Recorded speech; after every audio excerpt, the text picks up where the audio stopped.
Welcome to the Moon in You podcast. For those who don't know me, my name is Susan Hart.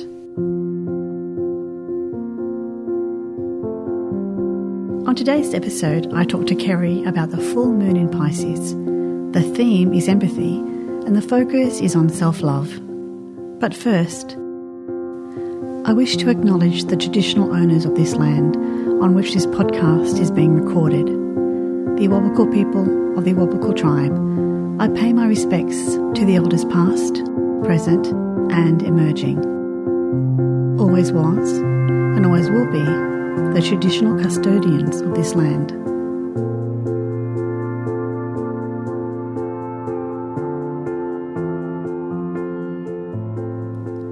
To my native Piscean queens, you offer to all those around you the pleasure of just being you.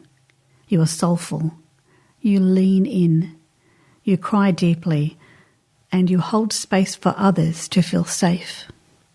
You are the Empathic Queen, and I bow my head to you. For the rest of us mere mortals and non-Pisceans, we can also harness this energy, no doubt about it. If you haven't already downloaded your free birth chart from Kerrie Hourigan's site, Astrology Within You, I encourage you to do so. Understanding where Pisces is on your chart will help you understand how you are impacted by this energy. And who better to speak to us about this beautiful energy than my beloved friend Kerrie Hourigan. Welcome, Kerrie. Hi, Sue. Lovely to see your face too. So how about if I just hand you the reins and you just fill us in, darling? Okay. Well, before I start, there is a free mini astrology report that's available through Astrology in You through my website, or you have the link in your notes rather, that has a very detailed birth chart from myself. That's a very good thing to have. And also I created a video on how to create a free birth chart with transits at astro.com. People can actually locate where this event is happening and a couple of other things that I'll be mentioning as well. I thought I'd start with the full moon phase. And this is when the sun and the moon are in opposition to each other. And the moon carries the impulse or desire of the sun from the new phase where we put our intention. And when it gets to the full moon, it represents the meaning and completion of that intention, and it begins its waning cycle. And the moon then takes her journey back to the sun. So this is a time of harvest from the form that was built from the intention of the new phase in the waxing cycle. So depending on what was initiated, it has come to fruition and is now ready to be released. The full moon in Pisces is at 28 degrees and 13 minutes. And 28 degrees is near the end of the sign. This suggests this is also a time to let go and release something that you have been carrying. And Pisces is the last sign of the zodiac, and it is a mutable water sign. And in astrology, our emotions are represented by water. So this is also suggesting that this is something that is deeply emotional in some way, and it's time to let it go. The confirmation of letting go is very strong with this full moon, with the 28th degree, the full moon itself, and happening in the sign of Pisces. In the releasing of this, Pisces relates to blind faith. Know that all is well and you are safe, and it's a time to hand this over to the universe. Something new cannot emerge while we hang on to old ways that do not serve us anymore. So whatever it is, make it an intention to release and let go of whatever it is because it served its purpose in your world. Pisces exposes and reveals what's behind the veil. So whatever it is for you, it's time to let it go. Look to see what you are ready to let go of. And you probably already know what that is. So you will get more information in seeing where this is falling in your own chart. And the sun completely illuminates the moon at this time. So whatever house the moon is in your chart, that will also give you more information. So Pisces is the polarity of Virgo, and these are both very healing energies. Pisces rules the 12th house And as I said before, it's the end of the zodiacal wheel, and like the full moon, indicating a time of completion, letting go and release, because it has to be in order for the new cycle to begin. So the combination of the full moon and Pisces energy is to emotionally heal, to take care of yourself and grow by letting go. Letting go can be difficult at times, so let whatever stresses come to the surface for you, look at them, at least acknowledge them, don't push them down, and if you can, deal with them. And if you can't, just let it go. So I know it's easy to say, I'll just let it go, but it can start with just being willing to let it go, to heal yourself emotionally and spiritually. For the how to do this, you look to the work of these two beautiful women, Byron Katie and Louise Hay. And while ever you are in a tense body, it can act as a blockage. So if you are experiencing any blockages in your body, it could be because you're hanging on to something that you don't need to anymore.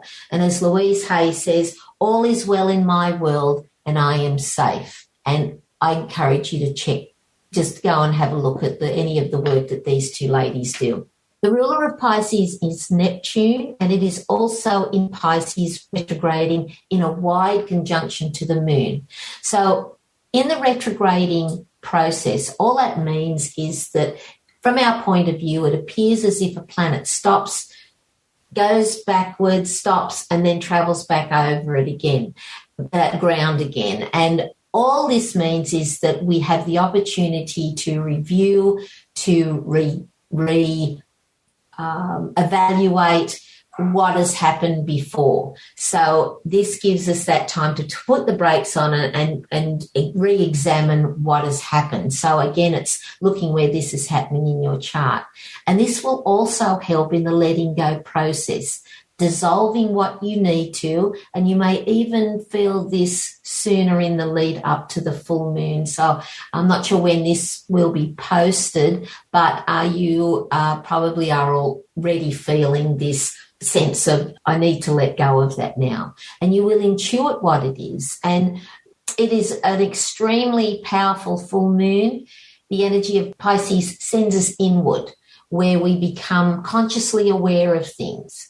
I know in myself, I am becoming acutely aware of how I talk about and to myself. And don't be surprised if you want to cry. Often full moon in water signs can be extremely emotional, and they connect us with that inner child that we have, that little us who's about, 4 or 5 years old, that we so often ignore and treat so badly. So that part of us just wants to be heard. It doesn't feel, we don't feel good enough. It feels abandoned and wants love. And the only person that can really do that for us is us. So I feel this is a very self-healing time. So whatever fear and stressful thoughts come to the surface for you, be gentle with yourself and at least acknowledge them. Meditation is the ideal time to do meditation, even to begin a meditation practice, especially if you are having difficulty in letting go. Often our minds are so cluttered we can't think straight, and what meditation will do is it helps us clear our minds, or at least settle our minds, and this is incredibly helpful. And this is when answers will come, when your mind isn't active. So you may experience other realms as well. Your imagination and dreams could be extremely vivid, so starting something creative would be really beneficial as well. And the sun is also in the 28th degree of Virgo, and this will tell you where you are putting your effort into your daily routines. And I remember speaking about initiating routines with the New Moon podcast I did on my own website back on the 7th of September. And hopefully you are seeing results when the New Moon was in Virgo as well with this Virgo sun. I've often mentioned our physical and emotional body, the emotional body being the mind, are one of the same. And in Virgo, this is the higher frequency. In this full moon, we have a connection with the mind, the body, and the spirit, and finding that sense of equilibrium. So knowing when to do what you need to in your daily routines and when to withdraw and be in solitude with the Pisces full moon. So we also have Mars in Libra, which is in its detriment, and meaning that Mars is the furthest away from its ruling sign. Mars rules Aries and Libra opposes Aries, and this renders the energy of Mars to be at its weakest. Mars is an initiating, spontaneous and assertive energy, and in Libra, Mars likes to take its time to weigh up both sides. This also can be challenging for Mars as it just wants to take action. However, Mars is in a trine aspect with Saturn in Aquarius and the Moon's North Node in Gemini. And this trine involves, a trine is an aspect linking all the energies. And this is a very harmonious energy. The way these energies will flow will be very harmonious. The trine involves all the air signs, and so therefore they're giving support to each other. To Mars, the support from Saturn in Aquarius will provide structure, and you may see that you'll find there's different options and choices you can have access to for your future, which relates to the North Node in Gemini. This could involve clearer direction and gathering more information by asking better questions and resulting in better communications. This trine reveals the energy of free-flowing energy which will be activated and moved by Mars, and pretty much saying, well, okay, let's go, I'm ready now. Venus, the ruler of Libra, is also in its detriment in Scorpio. Venus, one of the personal planets, correlate to our values. And you can see how this all links to our emotional body, can't you, Sue? You can see how you can connect each of these energies. In Scorpio, we may experience the exposure of certain fears, seeing the fear in another, which reflects that fear in us, bringing that up to the surface. And you may be trying to liberate yourself from something that has been very intense and is now at the completion stage that will be very transformational to you, but it is in the letting go that you will feel that change. So we all are feeling the intensity and the challenges of the current time. Our ability to adapt will be to our advantage as the change is continual. This change is not going to stop because there's a vaccine. The change is on a continual journey. If you want to know how you can adapt to change, you look at the sign on the 4th house in your birth chart. As we go through this change, we must realise that our feelings of security can only come from within. When we put our security in another person or something, whether that's money, a job, a house, anything outside of us, these things can be taken away or they can leave us in some form or another. And this can create a life crisis where we look for the next thing outside of us to invest in for our security. Now, we can't change the whole world, it's too big, but we can change our own world. And it starts with our own inner security, looking at our fears and our stresses and our well-being. So inner security ultimately can only come from within us. In the New Moon in Virgo podcast that I did, I emphasised that to make your health a priority. And in this full moon in Pisces, make your emotional health a priority. Don't hide or suppress your stressful thoughts and feelings. At least acknowledge them and treat yourself with the utmost kindness. I mean, once your thoughts change, your feelings change. And Louise Hay has this wonderful reaction to stressful thoughts that come up. And all she says is, thank you for letting me know. Thank you. I acknowledge you. But that's not necessary, and I let you go. Just even acknowledge them.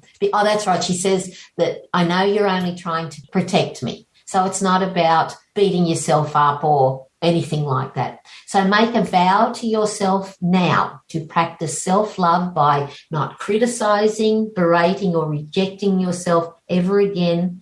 Treat yourself with self-love and acceptance of who you are. You are always free to choose another thought. Choose a loving thought instead of choosing something that's a thought that's going to criticize yourself. Choose one that'll build you up. Thank the stressful thought for bringing something to your attention, and it gives you another opportunity to address it and let it go. When we are cruel and unkind to ourselves, we are addressing that little child within, that little girl or boy who cries out for our attention and love. We ignore that part of ourselves, putting ourselves down and beating ourselves up. The moon rules our childhood and past. The moon is also the nurturing energy, and never more do we need that loving, kind, and patient internal mother more when we are criticizing ourselves and feeling we are not enough and feeling worthless, and know that you are always more than enough. When we don't criticize ourselves, we don't criticize others, because you can't. You can't.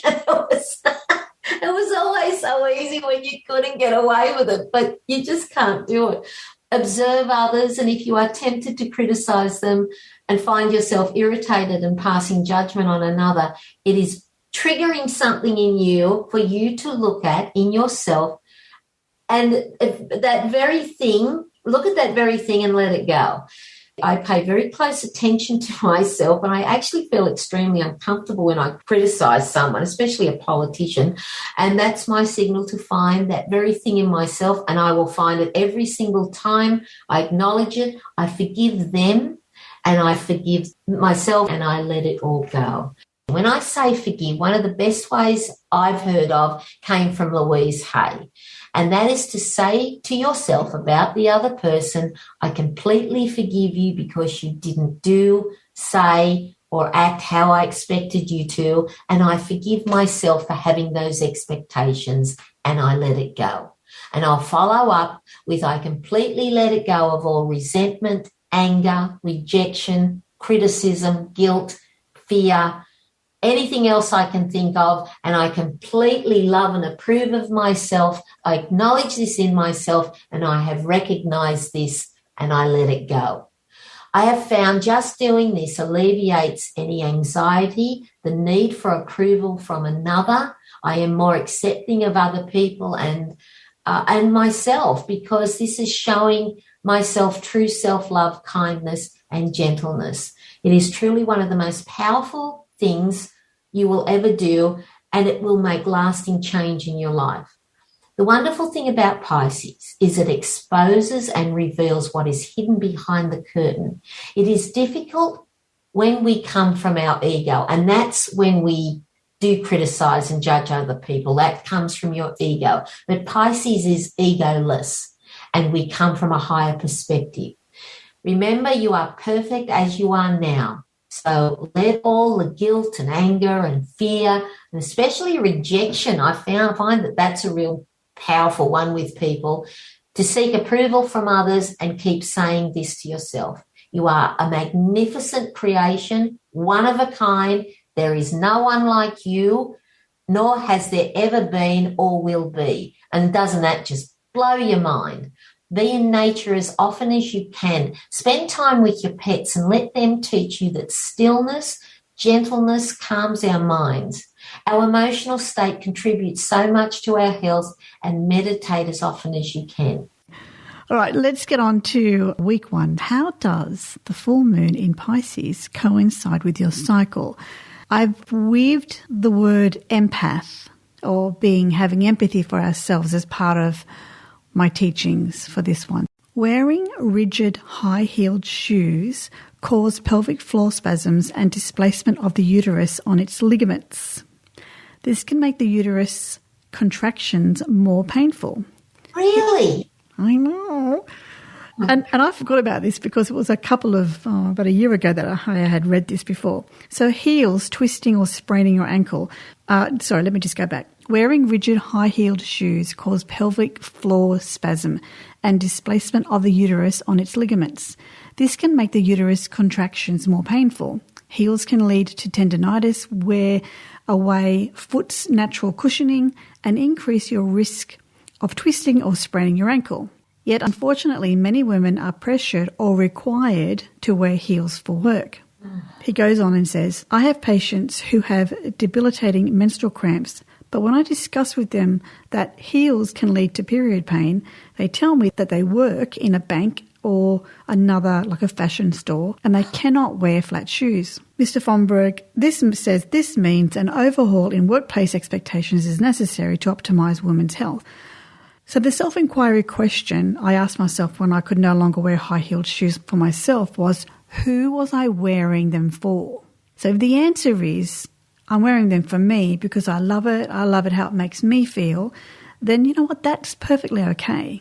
But if the answer is because at work I've been pressured to do it at work, or my partner liked me to wear high-heeled shoes, and if you're in pain, then I say, chuck them out. So in this full moon in Pisces, during your week 1, which is when you have your period, you're a little bit more vulnerable and you're a little bit more inclined not to have as much hormones as you would in the other weeks. I reckon this is a great time to go through your wardrobe and just give away anything that no longer serves you, that causes you pain. And believe Kerrie, when we say this, you'll never fit into it again, truly. Okay? It's just that, get rid of them, especially in your 30s, reaching 40s. You'll never get into anything. Just enjoy your body as it is. Unless, of course, you've got some health issues and you need to lose weight. But other than that, just, don't hoard thinking that you're going to fit into things. Am I right, Kerrie? Well, I still have a couple of dresses. I'm from the I think from the 90s, and I look at them and I think, I reckon I could get back into one of them. I could do that. But no, you're absolutely right. There comes a point, because you want to hang on to that part, illusion. You're hanging on to illusion. Yes, that's right. And that body is long gone. Yeah. Body is long gone. But interesting what you said about high heels. I remember my legs aching from high heels and think, oh my God, I wish I didn't have to wear these. And, we need to have empathy for ourselves. This is probably the whole theme of this podcast is feeling, I wouldn't say feeling sorry for yourself, but more as the parent to the inner child. You say, the mother as to the child. Yeah, I think it's time, come on, kiddo, I think it's time to let that go. That's how I sort of feel it for this level, for this particular week anyway, self-love. Moving on to week 2, this is a very easy, very quick one for week 2. It's about ovulation. So estrogen levels will continue to rise from days 8 to 11. And by days 12 to 13, they're at an all-time high, at which time testosterone will kick in for an added boost of sex hormones. These high levels of estrogen give you more confidence, makes your brain think faster, and probably make you feel floatier. This is not a coincidence. These high estrogen levels set off a surge of hormones that result in ovulation day, which is day 14. And research shows that women are more attracted to men with more masculine facial features at this time in their cycle, as they are subconsciously seeking a virile partner. So my questions to you, and this is probably a little bit of a bizarre concept to think about, but do you feel, this is a question for our listeners, not to you, Keza. Do you feel more attracted to men, and I'm saying men, including your partner, while ovulating? Sometimes when I don't even know why I'm whispering.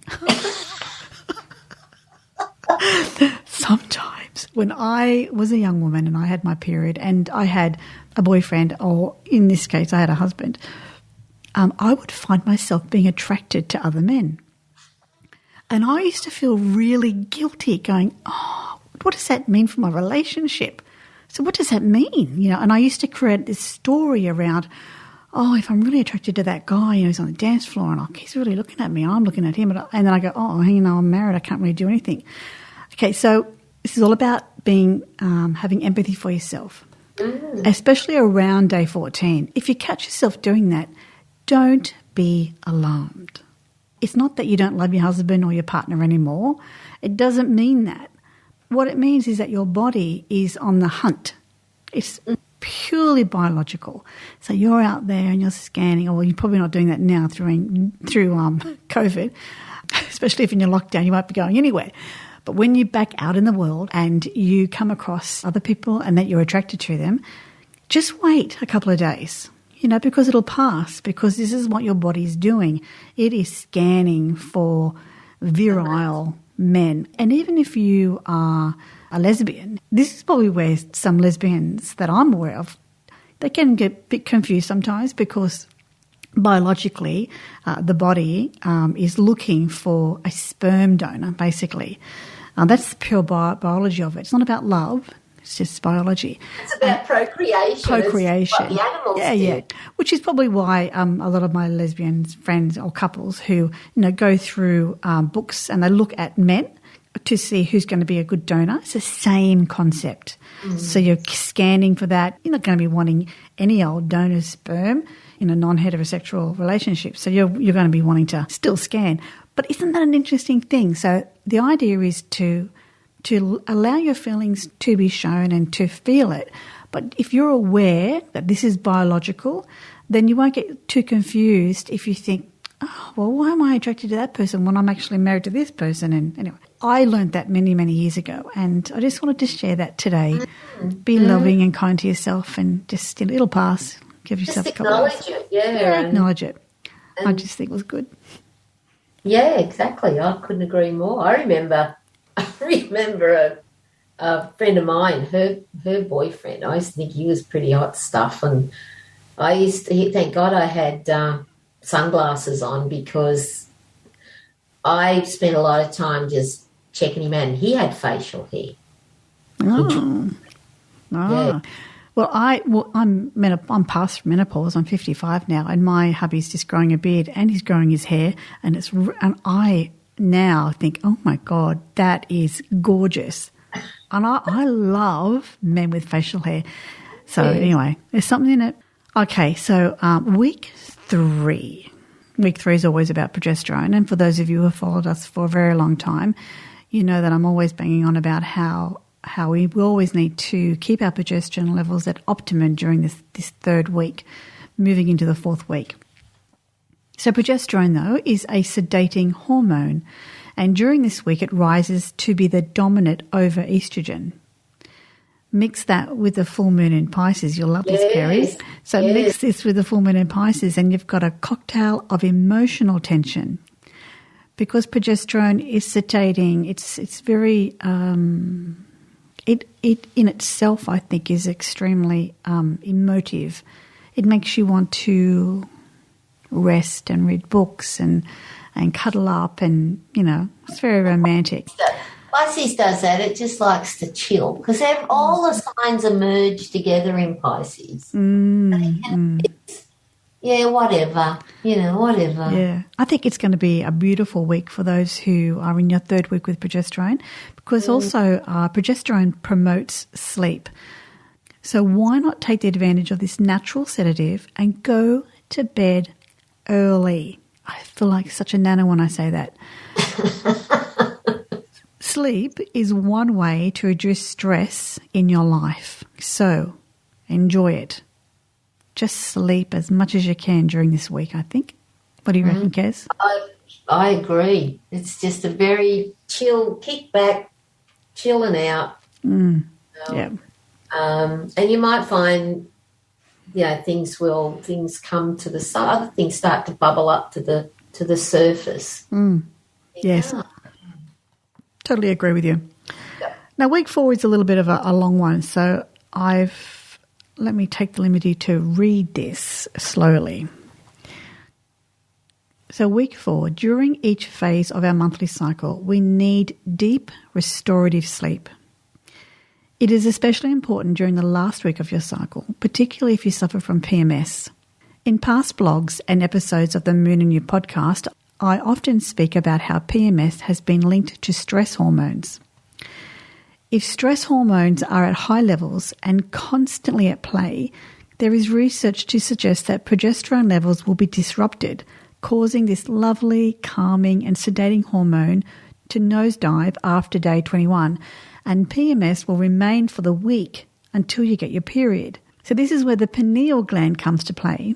And because Pisces is a medical ruler of the pineal gland, it is fitting to mention it now. So the pineal gland synthesizes the hormone melatonin from the neurotransmitter serotonin. Melatonin winds the body down to a more lethargic and sleep-ready state. Without melatonin, it would be impossible to achieve relaxed, restful sleep, and so the body would not be able to go through the restorative processes that typically take place in bed. The pineal gland is a powerful little organ, and during this full moon in Pisces, why not support yourself by going to bed early? There is a theme happening here. Sleep is very important.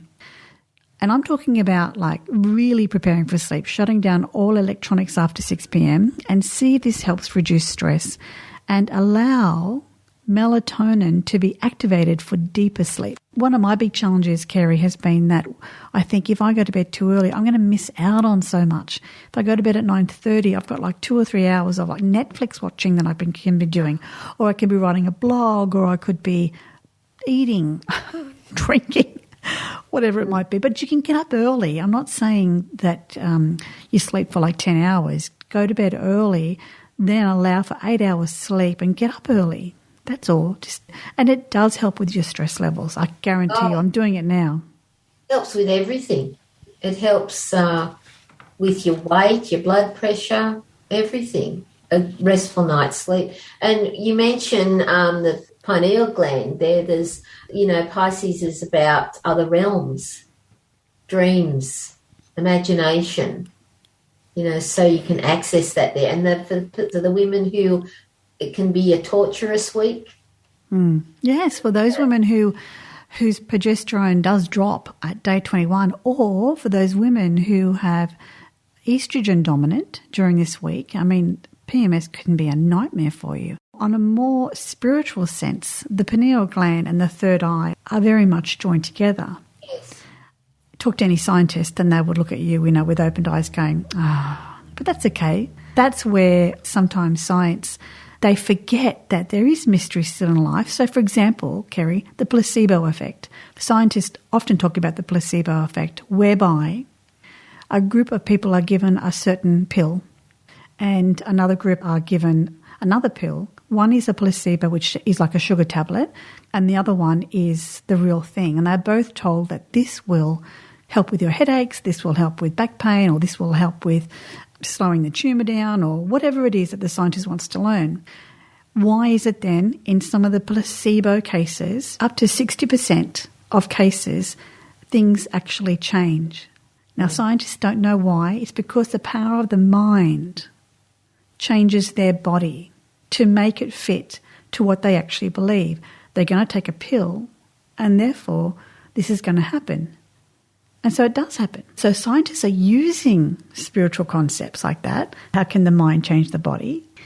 But they do it in a more clinical way. So I would never, ever, ever discount any spiritual folklore information. I think there is space and a place for both.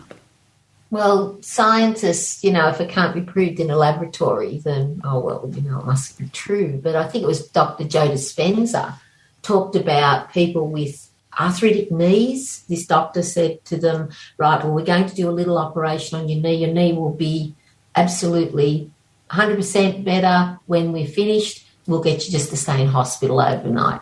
And all they did was make an incision on the knee. They didn't do anything to it. Yes. Bandaged it up, yeah. Put them through the process of being in hospital, and those people, their knees healed. Yes, that's correct. The placebo effect. That's the placebo effect, and it's a miracle. And humans have great capacity for healing themselves. It's all about the mind, which is why meditation, creating space in your head, think about what you want to wish for, where in your body are you hurting. All these magical and wonderful things are available to us. So I say explore it all.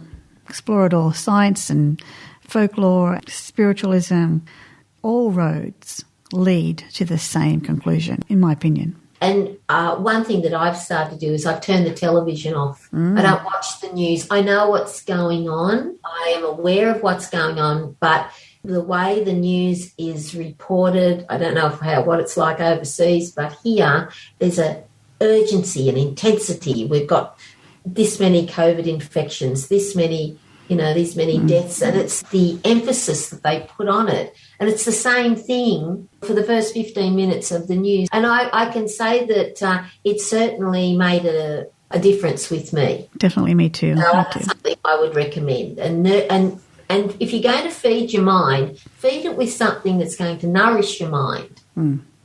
Because this is all we have. This right now is all we have. It's all we ever have. So, well, this is all we have now, Kerrie, is a sign off and say thank you very much, listeners, for always being attentive, and we enjoy your comments, and we would love it if anybody else out there that you think would love to hear us, please send them a copy or a link, and we would love to invite them into our little family here. And if you want to come on our podcast, if you've got something that you'd love to say, then please, by all means, let us know. We would love to interview you as well. All right, my friends, thank you, Kerrie, for being here today. I really appreciate it, or actually being on the Zoom with me today. Your information is always insightful, inspiring, and I just love you so much. Oh, thank you, Sue. I love you too, my dear, dear friend. And it's all about you. How you treat yourself, it affects everybody else. So if you treat yourself well and you take care of yourself and respect yourself, that'll wash over somebody else. And even if they don't respect you or don't treat you well, you can let them go and forgive them and forgive yourself and keep moving. Thank you, Kerrie. All right. Bye-bye. Bye, listeners. Have a lovely rest of your week. Bye for now.